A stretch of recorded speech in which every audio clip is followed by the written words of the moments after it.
Europe 1. À la une ce matin, le retour de la grève à la SNCF en ce jour de départ en vacances avec un peu moins de grévistes, un peu plus de trains. Et avec François Geffrier pour l'enquête du 8h, on va tenter de mesurer l'impact du conflit sur l'activité touristique. La Sorbonne évacuée par la police hier soir à Toulouse. La faculté vandalisée compte près de 400 000 euros de dégâts. Toujours pas de décision américaine sur les frappes en Syrie. Et dans le nord du pays, cette question, que faire des djihadistes français capturés lors de l'offensive contre Daesh? Les Kurdes qui en détiennent une centaine ne veulent plus les gérer et menacent de les relâcher. Gwendoline de Bono est sur place pour Europe 1. Dans ce journal, le geste d'Emmanuel Macron pour les PME, la suppression du forfait social, cette taxe de 20% sur les plans d'intéressement, l'aéronautique française qui bat des records, nous dira Nicolas Barré, et puis une soirée de folie à Marseille qui accède aux demi-finales de Ligue Europa pour la première fois depuis 14 ans, après un match étincelant 5-2 face à Leipzig. 8h15, notre invité, le chef des députés LR, Christian Jacob. Emmanuel Macron a-t-il désamorcé les critiques de la droite ? Troisième épisode de grève à la SNCF avec plus de trains que lors des deux premiers, comptez en moyenne un TGV et un TER sur 3. La compagnie compte encore 40% de grévistes. Les syndicats se disent déterminés à continuer, mais ce qui a changé depuis hier, c'est l'engagement du président de la République. Sa première prise de parole publique, j'irai jusqu'au bout. Affirmation qui laisse peu de place à l'hypothèse d'un abandon ou d'un renoncement à la réforme. Des trains à l'arrêt donc à nouveau et donc forcément des vacances déplacées ou annulées. C'est l'enquête de 8h. Bonjour François Geffrier. Bonjour à tous. Les professionnels du tourisme mesurent déjà les effets de cette grève ? Oui, c'est très net. Sur les jours de grève dans les grandes villes, les restaurants perdent 10 à 25% de leur chiffre d'affaires par rapport à un jour normal. Calcul fait par le Groupement national des indépendants. La raison est simple. On déjeune sur le pouce au bureau pour vite finir sa journée de travail et prendre le premier train pour rentrer à la maison. Les hôtels souffrent un peu moins avec une baisse tout de même de 2 à 5% de leur chiffre d'affaires les jours de grève. Tout le secteur des agences de voyage est en surchauffe. 500 000 euros par jour de grève sont dépensés en heures supplémentaires car les agents doivent trouver des vols, des trains, des solutions pour leurs clients.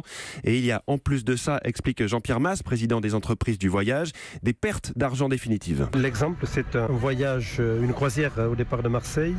Les trains Paris-Marseille sont annulés, la croisière ne peut pas être effectuée puisque le bateau est parti, il n'attend pas. Il faut donc payer la croisière d'une part et rembourser les passagers d'autre part. Alors qu'en est-il de la suite? Les ponts du mois de mai, les vacances d'été? Le terme qui convient, c'est appréhension, car les réservations à venir sont en baisse de 10% selon l'Union des métiers et des industries de l'hôtellerie. C'est ce qu'on appelle de l'attentisme. On ne se précipite pas pour préparer ses prochains séjours.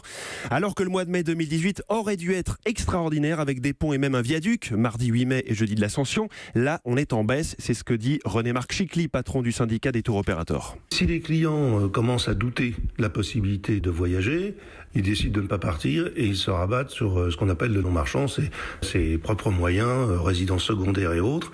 Ce qu'ont vécu ces derniers temps de nombreuses destinations en France où les gens ont décidé d'annuler et puis de se rabattre sur les voitures et d'aller dans les résidences secondaires, dans la famille ou tout autre moyen. Alors au-delà du tourisme, François, quelles conséquences pour le reste de l'économie? C'est encore trop tôt pour donner des chiffres précis, mais la Confédération des petites et moyennes entreprises a interrogé ses membres, 500 sociétés qui ont répondu. Cette semaine, les 3/4 d'entre elles se disent pénalisées par la grève. Autre chiffre éclairant, 10% du transport de marchandises en France, 10% passe par le fret ferroviaire qui est, comme le transport de passagers, très touché par la grève. Enquête du 8h de François Geffrier. Merci beaucoup François.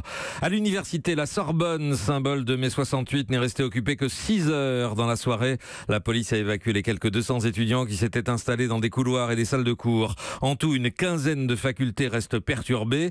À Nanterre, blocage reconduit avec une revendication à la hausse, la validation du second trimestre avec une moyenne de 15 sur 20 pour tous les étudiants. Encore quelques âgés, ce sera 18. Mais à Toulouse, personne n'a le cœur à plaisanter au vu des dégâts subis sur le campus du Mirail. Un site complètement réhabilité il y a 1 an et demi et aujourd'hui très dégradé après un mois d'occupation. Les dégâts sont déjà estimés à 370 000 euros, chiffre que vous nous révélez ce matin, Benjamin Péter. Oui, il suffit de traverser l'université pour découvrir d'immenses fresques, des affiches placardées un peu partout, des cabanes en palettes construites sur les pelouses et surtout des centaines de tags, des slogans à la peinture dégoulinante qui couvrent chaque centimètre carré de l'accueil et du nouvel amphi. Et pour Richard Lagagné, l'administrateur de l'université Jean Jaurès, la facture pourrait encore grimper. Il y a de nombreuses dégradations des extérieurs, des bâtiments aujourd'hui occupés, beaucoup de tags également et c'est au bas mot près de 370 000 euros qu'il va falloir rapidement réinvestir. Ça prendra du temps. Certains bureaux, je pense en particulier au bureau des relations internationales, le bureau en question a été complètement saccagé. Et donc là, on ne sait pas dans quel état on va retrouver un certain nombre de locaux au sein desquels on ne peut pas aller aujourd'hui. C'est une estimation très très grossière. Il est probable que les sommes à investir pour réhabiliter soient au-delà. 1000 tables, 2000 chaises seraient par exemple à remplacer, soit plus de 200 000 € rien que pour ce mobilier. L'Union des étudiants toulousains refuse toutefois d'en endosser la responsabilité. Pour eux, rien ne prouve que ces dégradations sont l'œuvre des étudiants grévistes. Benjamin Péter à Toulouse pour Europe 1. À Notre-Dame-des-Landes, fin des opérations d'expulsion. Ce matin, une opération coup de poing a été lancée pour dégager les axes routiers en même temps qu'une opération de police judiciaire pour arrêter les auteurs de violences contre les forces de l'ordre ces derniers jours. 10 gendarmes ont été blessés hier. Peu d'annonces hier dans l'interview présidentielle à TF1, sauf ce geste fiscal annoncé par Emmanuel Macron pour le pouvoir d'achat des salariés de PME. Le 1er janvier prochain, le forfait social, c'est-à-dire la cotisation patronale de 20% sur l'intéressement versé aux salariés, sera supprimé dans les entreprises qui comptent moins de 250 salariés en France. Anne-Laure Jumet. Quand l'entreprise fait de bons résultats, le salarié doit bénéficier davantage des fruits de cette croissance. Voilà le sens de cette annonce d'Emmanuel Macron, car aujourd'hui ça coûte cher. Quand une entreprise verse 100 de participation ou d'intéressement, ça lui coûte 120. Et il faut le souligner, une entreprise de moins de 50 salariés n'a pas l'obligation de verser de la participation. Du coup, seulement 16% de ces petites entreprises ont un accord. L'objectif que se fixe le gouvernement, c'est de doubler cette proportion d'ici la fin du quinquennat. Et déjà, des patrons se montrent intéressés, comme Alexandre Pham, patron de l'entreprise Alfir, spécialiste de l'intérim et qui emploie 40 salariés. On s'était posé la question il y a quelques années de mettre en place un dispositif d'intéressement et finalement on avait jugé que c'était fiscalement pas forcément intéressant par rapport à des systèmes comme les primes variables. Donc cette annonce, effectivement, elle rebat un petit peu les cartes. Donc on va se poser avec mon directeur financier pour refaire un peu nos calculs, savoir au regard de la situation d'entreprise, si ce ne serait pas un dispositif qu'on pourrait remettre au goût du jour. Alors il a encore un petit peu de temps pour réfléchir puisque cette mesure s'appliquera l'an prochain à compter du 1er janvier 2019. Dispositif qui concerne potentiellement quelques 10 millions de salariés. C'était Anne-Laure Jumet. Dans un instant, la suite, les Kurdes qui menacent de relâcher les djihadistes français et la remontada fada de Marseille. Europe 1, 8h07. Europe 1. Persil très frais cherche coq charnu pour un déjeuner qui frise la perfection. Justement chez Grand Frais, les coques sont à 2,90 € seulement. Le meilleur marché, c'est Grand Frais. Jusqu'au 14 avril, barquette de 500 grammes, 5,80 € le kilo, pêché en Atlantique Nord-Est. Magasin participant sur grandfrais.com. Chez Vérissure, nous savons qu'après un cambriolage dans votre quartier, le risque d'être vous-même victime est 3 fois plus élevé. Dis chérie, pourquoi il y a la police chez les voisins? Ils se sont fait cambrioler. Ah bon? Alors il va falloir déménager? Oui, je sais. Je vais chercher les cartons. Rendez-vous plus tôt sur vérissure.fr. Votre alarme avec protection 24 h sur 24, c'est sûr, c'est Vérissure. Vous le sentez? C'est le printemps. Et avec lui, une irrésistible envie de barbecue entre amis. Avec le barbecue à gaz Weber Genesis 2 et son thermomètre iGrill 3 connecté, ne ratez plus jamais vos grillades. Votre téléphone vous prévient quand c'est prêt. Jusqu'au 15 avril, pour l'achat d'un barbecue Genesis 2, l'iGrill 3 vous est offert. Dépêchez-vous. Plus d'infos sur weber.com. Europe 1. À 8h08, la suite du journal. Patrick Cohen. Frapper la Syrie, c'est plus compliqué que prévu, plus difficile en tout cas que ne l'imaginait Donald Trump en début de semaine. Les Américains négocient, semble-t-il, un accord tacite des Russes pour éviter une confrontation directe entre les deux superpuissances. Du coup, Washington a fait savoir hier soir que le président américain n'a pas encore pris de décision, alors que celle-ci était donnée comme imminente il y a 3 jours. Pendant ce temps, dans le nord de la Syrie, les autorités kurdes se désespèrent du refus des autorités françaises de rapatrier les djihadistes capturés ces derniers mois. Ils sont environ une centaine. D'autres pays l'ont fait, pas la France. Du coup, Gwendoline de Bono, vous êtes notre envoyée spéciale sur place. Les responsables kurdes vous ont dit qu'ils ne voulaient plus gérer ces prisonniers étrangers.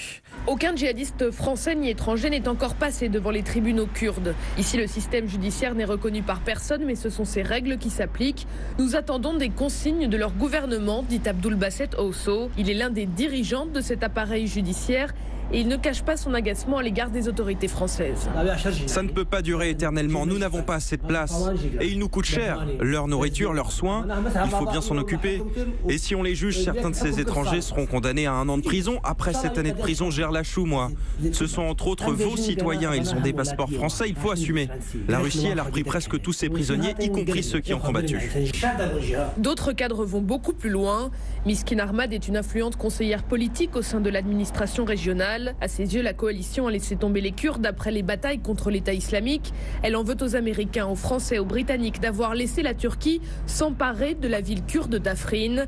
Pour elle, c'est une trahison qui doit avoir une conséquence. L'Europe ne nous a pas aidés à Afrin. Alors pourquoi on continuerait à s'occuper de vos djihadistes? On en a capturé des milliers, personne ne nous a soutenus. On peut libérer tous ces membres de Daesh. On va les relâcher hors de nos frontières. Et dans quel pays ils iront, où ils commettront une attaque, peu importe. Pour l'instant, ce n'est qu'une menace, mais elle est claire. Les Occidentaux défendent leurs intérêts ici, dit-elle, qu'ils n'oublient jamais que nous avons aussi les nôtres. Au nord de la Syrie, Gwendoline de Bono, Europe 1. Encore un mot des États-Unis avec la déflagration Comey du nom du patron du FBI limogé par Trump il y a 1 an. James Comey, qui a été procureur à New York et ministre de George Bush, publie un livre annoncé comme ravageur. Les premières fuites décrivent le président comme un menteur invétéré au comportement mafieux, un homme immoral, détaché de la vérité et des valeurs institutionnelles. Le livre paraît mardi prochain aux États-Unis. Europe 1.